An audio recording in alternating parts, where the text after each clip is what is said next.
शुभम भवतु. नारायण नारायण. प्रभू आपली लीला काय वर्णन.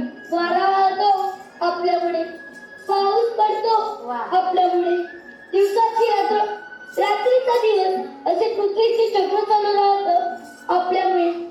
महादयाळू अत्यंत कृपाळू मायाळू ना मायाळू महाविष्णू.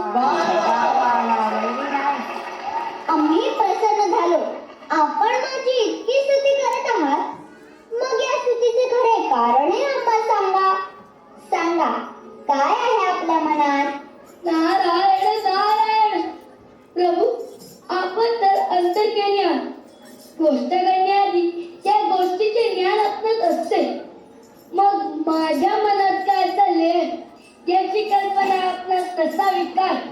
नारायण नारायण. नारद मुनी, आपण स्वैर हिंडता, क्षणातीते तर क्षणातीते असता. मग आपले मन नेमके कोणत्या ठिकाणी आहे हे आम्ही कसे जाणणार बरे? सांगा.